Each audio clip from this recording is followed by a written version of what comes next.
What's up, guys and gals? Welcome back to the Nerd Castle. Today in the world of indie games, we're going to be checking out a new title called Empty Shell. This is the prologue thereof. The developer fired it on over this morning so that I could check the game on out, and I've done a couple of runs here, and the best thing that I know how to describe it as is sort of like Teleglitch and Jupiter Hell. I think those are really good touchstones right there. I know Teleglitch is a game that doesn't frequently get brought up in the common zeitgeist anymore just because the game's getting a little bit long in the tooth, but this is effectively a really difficult game to describe to people, and it's very unique.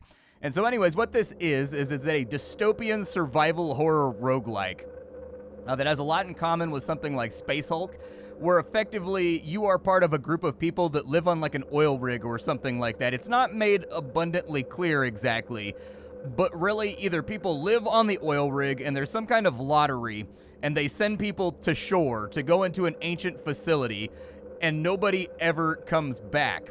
And every time you play this game, it gives you a procedurally generated sort of like marine that's going into the facility, and the viewpoint is that of CCTV cameras that are watching in like black and white as this marine makes his way through the facility, and then when he dies, the feed cuts out, and then it just takes you to the next person that has had their lottery called to go to the facility. It's important to note here that nobody knows exactly what they're looking for inside of the facility, and I think that normally I don't spend this much time talking about the theme of the game or like the storyline of the game, but I actually think it's fairly important to the atmosphere that the game is trying to cultivate, where you are just a random draftee from wherever this isolated dystopian society is. Your bosses have not said in any respect the reason why you're going into this facility. They've basically handed you a gun, they've handed you a backpack, they've put you on a boat, and they've sent you in with a list of instructions. Go here, hit this button. Go here, hit this button. Pull this switch once you get to this area.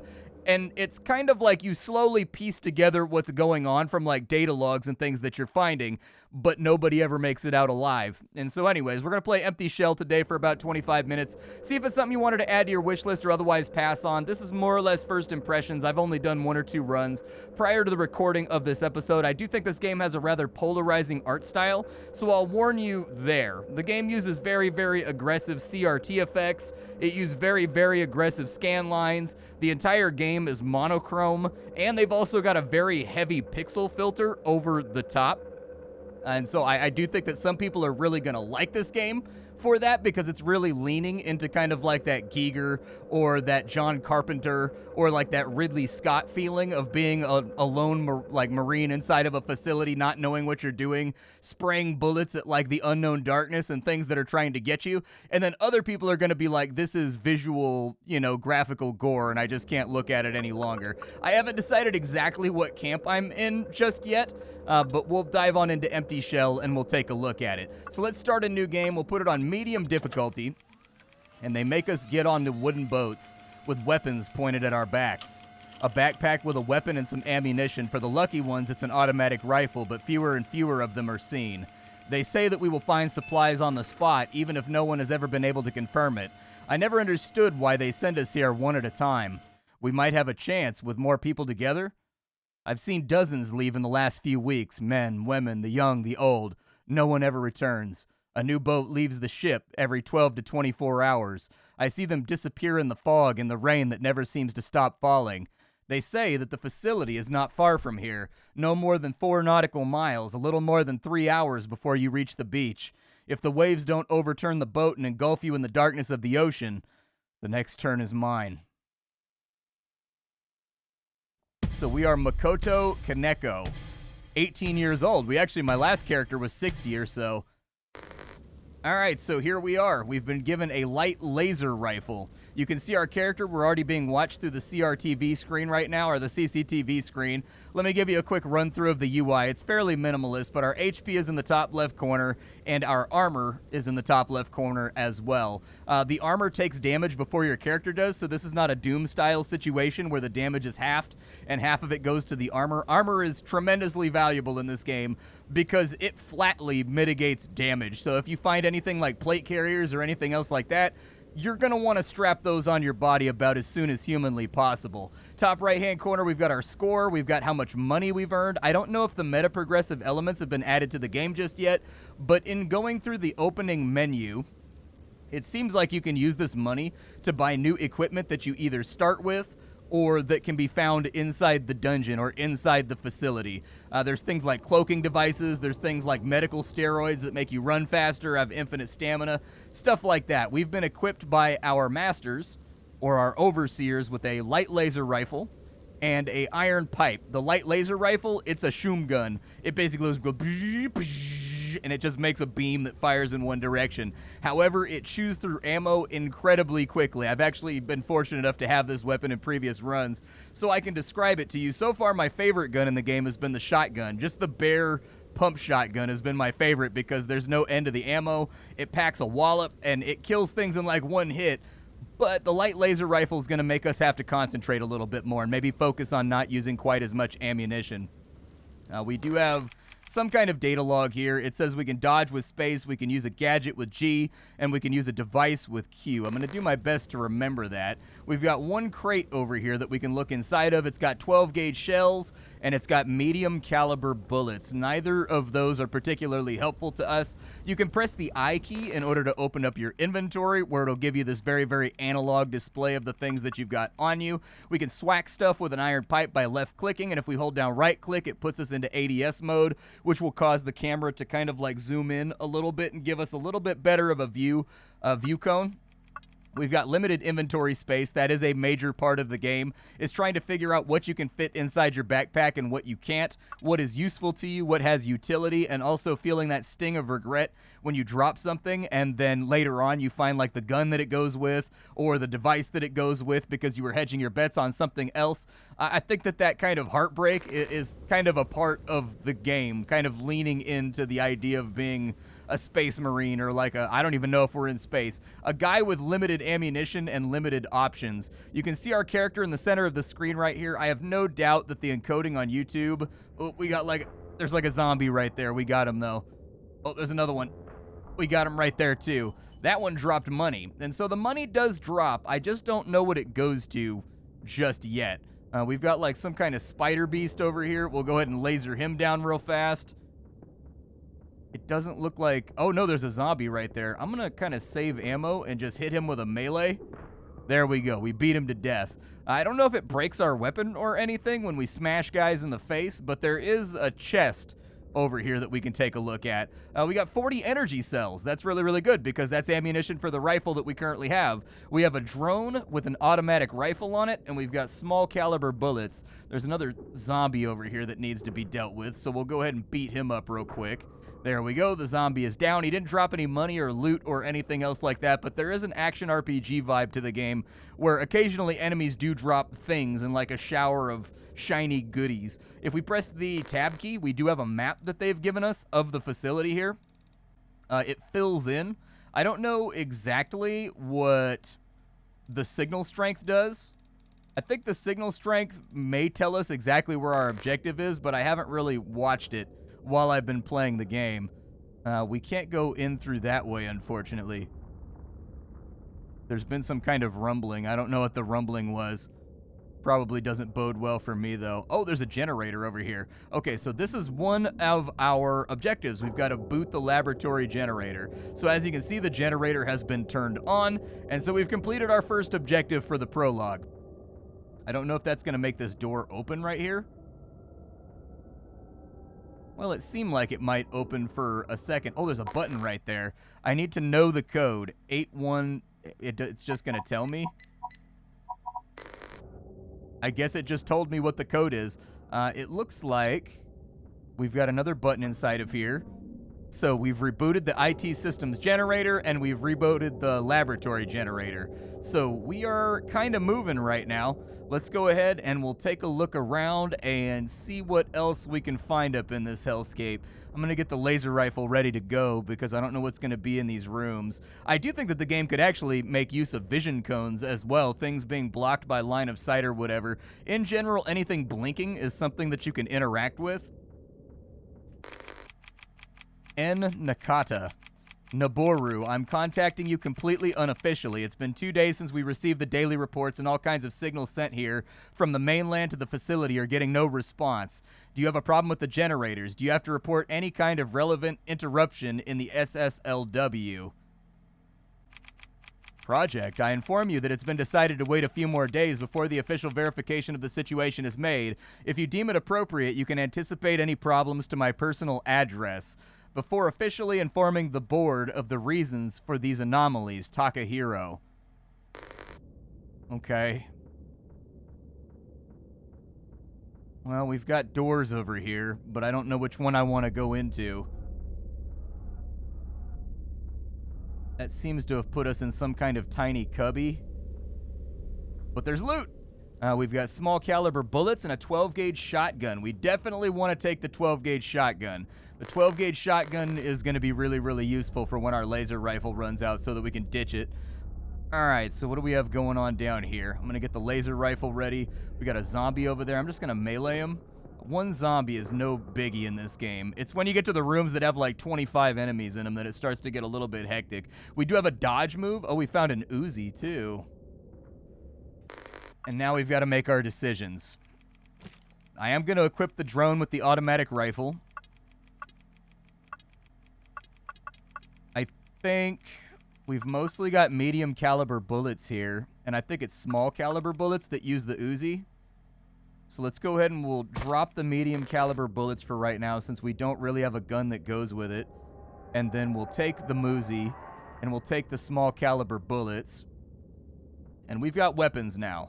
That's good. We've at least got... Ow!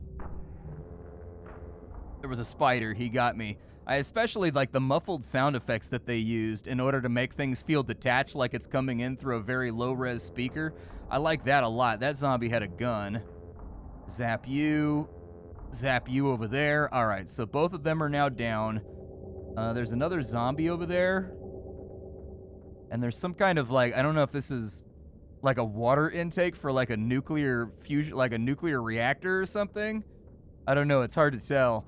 Like everything is so de-resed through the camera that it's very, very difficult to tell what you're looking at and what's going on a lot of the time. I do think that that adds to sort of like the disorienting nature of the game. But I think for me personally, I mean, I'll tell you exactly what happened the first time I booted up this game. I went straight to the graphics options and I tried to disable literally everything that makes this game unique. That was just my first inclination as I went and I tried to turn off the CRT effect. I tried to turn off the vignette. I tried to turn off the scan lines. I tried to turn off basically everything about this game visually because to me, it's a little bit jarring to the eye. I don't particularly like it. It does, like I said, I think it's going to be...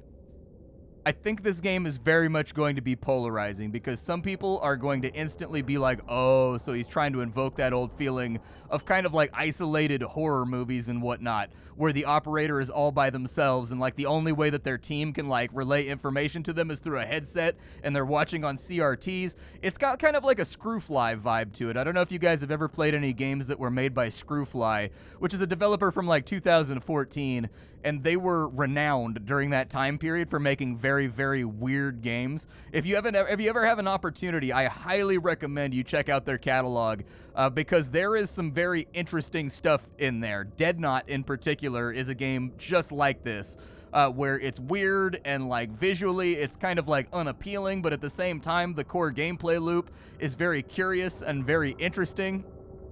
And so anyways, I don't tend to prefer very, very stylized games like this, just because I have very, very poor eyesight, and like all these graphical effects that are overlaid over the top of everything, I find interfere with my ability to enjoy the game, just because I constantly find myself squinting at it and trying to see what I'm looking at. But I think for some people, the atmosphere is really, really going to sink in for them, so I'm going to kind of like waylay my judgment about the visual stylings of the game, just because... not everything that's not for me is not for everyone. We got zombies over here. There we go. We laid them out. All right, so we've got a double chest on this side. We can't get into the cabinets over here. Bunch of dead bodies on this side, but it doesn't seem like there's anything that's interactable. I'm going to, like, mentally catalog what's inside these chests. So we got 12-gauge shells. We've got medium caliber bullets and 12-gauge shells. I think I'm going to put my hope in the boomstick once we get done with this. Although I do want to try out the Uzi. Like, I feel like the Uzi is a rad gun that I always want to shoot in every video game where they include it.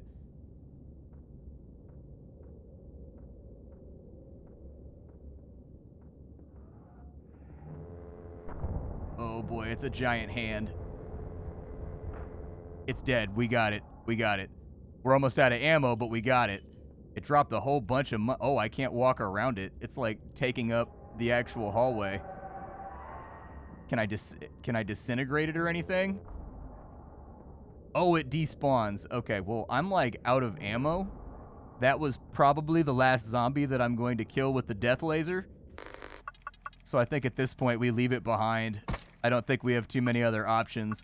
We'll go ahead and leave it. And then we will equip the Uzi, I suppose. Oh, is the Uzi medium caliber bullets? Interesting.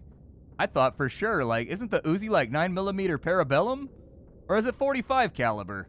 I don't know too much about guns. Anyways, I kind of felt like the Uzi would use small caliber bullets. Oh, there it is. It uses medium caliber bullets. Ooh, that's a fun gun to use right there. So we rebooted the main generator. We've gotten a lot of our objectives done here. Oh, there's a bad guy coming. Let's lay him out. There we go. We'll fill him full of lead. Merry Christmas, you filthy animal. All right, let's go back around to the right over here on the other side of this centrifuge pool or whatever it is and see if maybe we can grab ourselves more medium ammo. This thing drinks ammunition. We did get a med kit in there, and it's a big med kit. However, whether or not we'll be able to use it on the fly kind of remains to be seen. That's medium caliber bullets. I'll take it. All right, so we've got 120 rounds right now. Fair amount of backtracking here just to make sure that I have the things that I have. Oh, there's another zombie. We'll save the ammo and just beat him to death real quick with the pipe. There we go. Zombie's been beaten to death.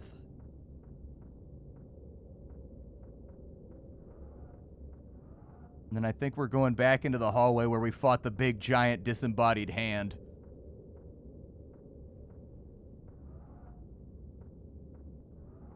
What is that right there? Oh, that's the laser rifle. That's right where I dropped it. Okay. It's tense. I'll give it that. Like, it is capturing kind of that Space Hulk vibe. I think I killed it, but I don't know. Can I search this dead guy right here?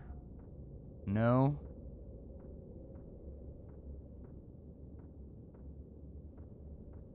There's a locker, a semi-automatic rifle, and a med kit. Okay, so what we want to do here is we want to take the big... Oh, I didn't want to do that, but that works too. I was going to chuck the big med kit and then use the little med kit since we weren't that injured. But I guess clicking activates the item. I do want to equip that as well. What did I just pick up? I just picked up semi-automatic rifle. Yeah, it looks like a little mini 14 or something. That's kind of what it looks like to me. We'll go ahead and ditch the semi-auto because we've got an Uzi. And then we'll pick up the med kit. Do I have a flashlight or anything, man? Like a tactical flashlight would be fantastic. Oh, I'm going to get jumped around this corner. I know it. I can smell it.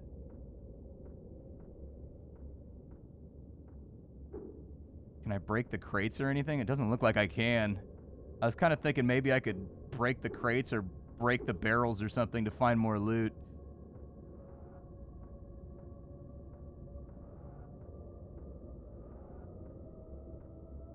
Dude, why is the music being all freaky? Let's drop him real fast. Oh, the spread de-tightens the longer you hold it. Okay, well, we killed the giant spider. Unfortunately, I'm all out of bullets, so we're going to have to go with the shotgun now. How pleasant of the door to open up for the spider. I appreciate that. I can't even tell what that is. All I know is it's moving, so I'm going to pump it full of lead.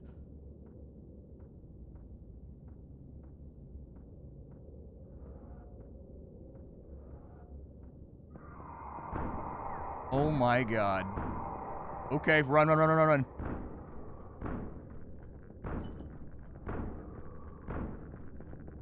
Oh. Dodge through him. We actually came out of that one reasonably unscathed. We used up like 30% of our ammunition, which kind of sucks. Oh my god, there's more of them. Yeah, I gotta drop that guy. When they don't take damage from your bullets, it's because they have armor on or something. I think. It's not really implied by the UI or anything that they have armor on. But sometimes you shoot them, like, point blank in the face, and they do not take damage. And so I'm pretty sure it's because the enemies can wear plate carriers, or like the zombies or whatever they are. They have plate carriers just like you have plate carriers. Like they are basically leftover soldiers from the facility that have been zombified. It may be time to kick out the drone with the automatic rifle. It's kind of hard to say. What does this say? Mom, how are you? Here everything's fine. The staff is mostly male and some colleagues are kind while others are less kind. But I am glad to be here. I think it's a great achievement that a woman is part of such important research teams. And there's great news. It looks like we'll be granted 15 days off for Christmas. I can't wait to hug you all again. I love you. Say hello to Dad and little Aiko. Miho. Ooh, I don't think they made it. What you got in here? A med kit? Very nice. Okay, so let's patch back up. There we go. We're back at good health.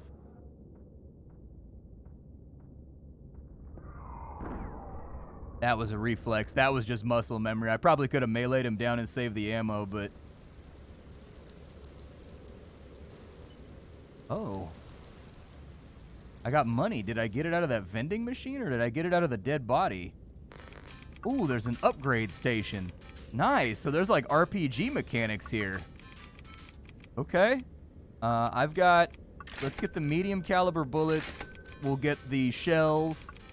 Protection increases the maximum value of protections. Can I get any armor or anything in here? Increases your maximum health value. We'll go with that since I can't get the... Well, I like the little pixel art... Or I'm sorry, I like the little chiptunes music that they put on the little vendor right there. Well, at least now I've never lived this long before. I'm going to confess to you, this is the longest that I've ever survived.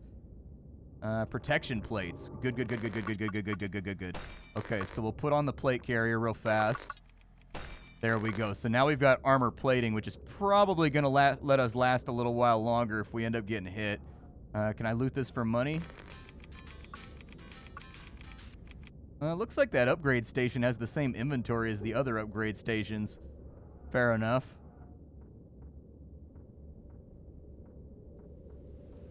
What are we looking at right now? Okay, so we can only go down over here. Well, we can go left over there.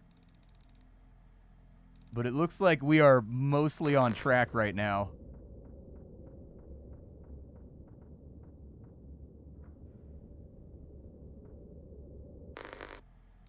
Oh, there's a door right there. Gotcha. Okay, I thought it said I could pass through, but I guess not. How much ammo do I have for the Uzi? Got 90 bullets. The Uzi seemed to sit them down pretty good. So I'm going to kind of stick with the DACA for right now. Hey, we made it through East Wing Building C. Nice. So inside, oh, it's at the end of the level you're allowed to buy new meta progression items. Gotcha. This place is hell. What are these abominations? The facility's been abandoned for decades. Where do they come from? Have they always been here? And what do they feed on? No one ever told us that we would encounter down here. The contract only mentioned a vague execution of a list of tasks provided at the beginning of the job. I wonder how many would have given up knowing what horrors were waiting for us, but they basically chose us on purpose. Poor, desperate, empty shells. What would be the alternative? Dying of hunger and starvation in a corner of some dark alley? And yet, wouldn't it be better rather than being devoured by this nightmare? Far from any kind of civilization? I've got to concentrate. There are 3 electric generators that I've rebooted. The list now reports some kind of antenna that needs to be realigned in Building B of East Wing.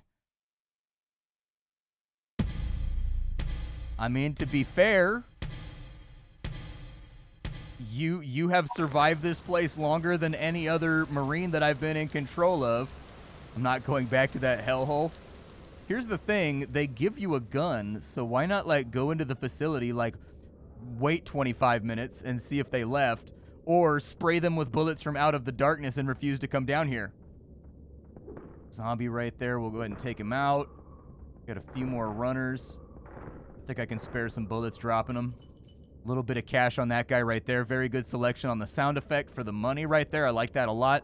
The clinking and jingling sounds good. Okay, drop you guys. Controlled bursts. Save ammo as much as possible. We got 55 rounds left in the ooze. This is glowing over here. Can I do something with it? Nope. Can't break it. Can't interact with it. How we looking? So there's a door up here to the north.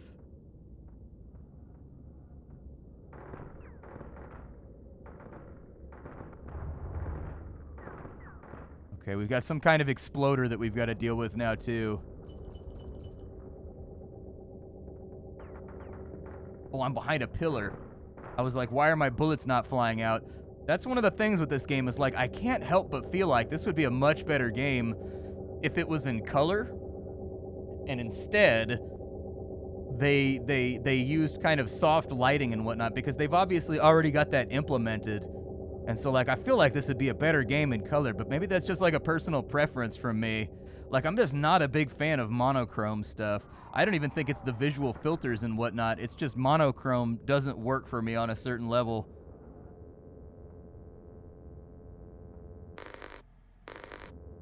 Big circular room. Oh, with a death laser.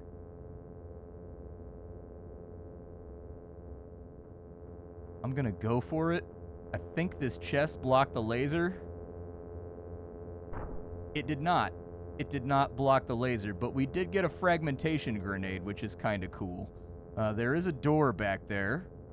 Wow, the laser shredded all of our armor, dude.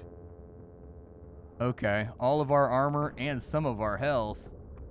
Oh, we're out of Uzi. Oh, I like how it says empty every time you do a dead man's click. That's kind of a cool little feature. Like I said, there's a lot of interesting ideas here, but I think this game is going to be polarizing. Like, I really, really, really want to like it. And I think it's just my own personal, like, loathing for monochrome that makes me, like, fight back against that feeling. But they're definitely capturing something here in a bottle.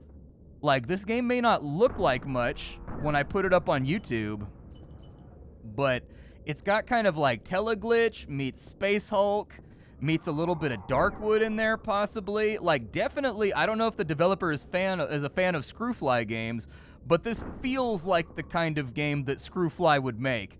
Like, something that is polarizing, something that is risky, something that is weird, both in terms of gameplay and also in terms of just kind of like the visual stylings. I don't know. I'll leave it up to you guys to decide whether or not this is the kind of thing that you would want to play. The game has a prologue. You can go play it right now. My name is Splattercat. I sift through the pile to find what's worthwhile in the world of indie games every single day so that you don't have to. Today up on the chopping block, we were checking out a title called Empty Shell. Hopefully you guys dug it. If you didn't, I'll have something for you tomorrow that's hot and fresh off the indie skillet. But up until then, it's time for me to go. Bye, folks.